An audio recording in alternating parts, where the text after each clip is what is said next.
This channel does not promote any violent, harmful, or illegal activities. All content provided by this channel is meant for an educational purpose only.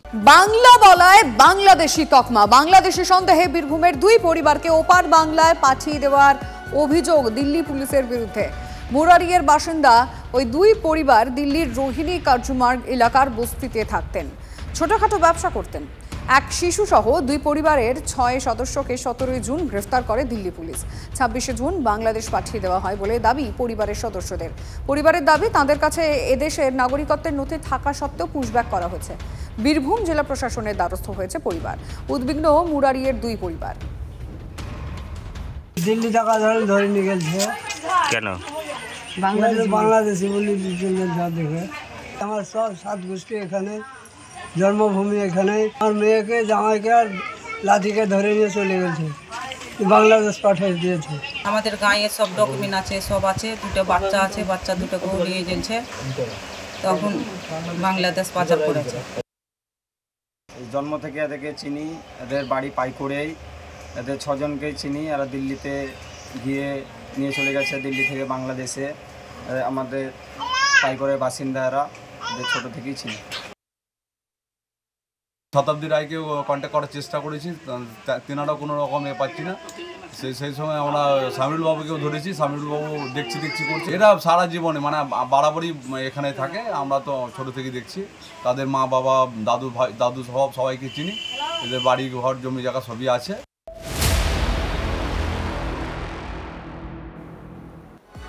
পাক গোয়েন্দা অফিসারকে ভারতীয় WhatsApp ব্যবহারে সাহায্য। পাক গোয়েন্দা অফিসারকে ওটিপি শেয়ার করার অভিযোগে গ্রেফতার করা হয়েছে দুজনকে। বর্ধমানের মেমারি থেকে গ্রেফতার মুকেশ রজক ও রাকেশ গুপ্ত। এই দুজন ব্যক্তি যাদেরকে ইতিমধ্যে গ্রেফতার করা হয়েছে, কি জানা যাচ্ছে ডিটেল জানবো সুজয়ের কাছ থেকে। সুজয়, সিএফের তরফে এই গ্রেফতার করা হয়েছে বর্ধমানের মেমারি থেকে, এবং এই দুজন সম্পর্কে যেটা জানা যাচ্ছে, তারা ফেসবুকে একজনের সঙ্গে পরিচয় হয়, অর্থাৎ একজন ভুয়ো একটি প্রোফাইল তাদের সঙ্গে পরিচয় করে, বন্ধুত্ব পাতায় এবং বন্ধুত্বের অছিলায় তাদের কাছ থেকে তাদের বিশ্বাস অর্জন করে প্রথমে একটি মোবাইল নম্বর এবং তারপরে এই মোবাইল নম্বরটিকে ব্যবহার করার জন্য ওটিপি চায়। এবং এই ওটিপি ব্যবহার করার মূল উদ্দেশ্যই কিন্তু পরবর্তীতে তারা হানি ট্র্যাপের কাজে ব্যবহার করা, অর্থাৎ সেই হোয়াটসঅ্যাপ থেকে পরবর্তীতে কোনো মহিলার পরিচয় দিয়ে ভারতীয় সশস্ত্র বাহিনীর কোনো সেনা জওয়ান বা সেনা কর্মীর সঙ্গে বন্ধুত্ব পাতিয়ে তাদের থেকে ভারতের বিভিন্ন ভাইটাল ইনফরমেশনের গুরুত্বপূর্ণ তথ্য সংগ্রহ করা। এই সূত্রেই গ্রেফতার করা হয়েছে, তাদের মোবাইল বাজেয়াপ্ত করা হয়েছে এবং মোবাইল থেকে খতিয়ে দেখা হচ্ছে যে আগে তারা অন্য কারোকে এই ধরনের ওটিপি শেয়ার করেছিল কিনা বা ওটিপি পাঠিয়েছিল কিনা। ইতিমধ্যেই ধৃতদেরকে নিজেদের হেফাজতে নিয়েছে বেঙ্গল এসটিএফের গোয়েন্দারা এবং তাদেরকে জেরা করে এই চক্র সম্পর্কে জানার চেষ্টা করা হচ্ছে। তার কারণ এটা অত্যন্ত গুরুত্বপূর্ণ, দেশের নিরাপত্তার পক্ষে অত্যন্ত গুরুত্বপূর্ণ বিষয়। তাই পাক ইন্টেলিজেন্স অফিসারের আর কাউকে এই ধরনের কোনো ওটিপি শেয়ার করেছে কিনা সেটা তুমি নজর রাখো। সুজয়, আপাতত ধন্যবাদ। আমরা কথা বলেছিলাম প্রাক্তন এনএসজি কর্তা দীপঞ্জন চক্রবর্তীর সঙ্গে এই বিষয়ে, কি বলেছেন শুনবো। প্রথমেই বেঙ্গল এসটিএফ কে অভিনন্দন জানাই এত বড় একটা ব্রেক থ্রু করার জন্য। এবং আমরা তো বারবার বলেছি বাংলাতে ভর্তি রয়েছে স্লিপার সেল, এগুলো স্লিপার সেলদের কাজ। এই নেটওয়ার্ক ইউজ করা, সোশ্যাল মিডিয়া ইউজ করা, ডার্ক ওয়েব ইউজ করা, এগুলোদের কাজ।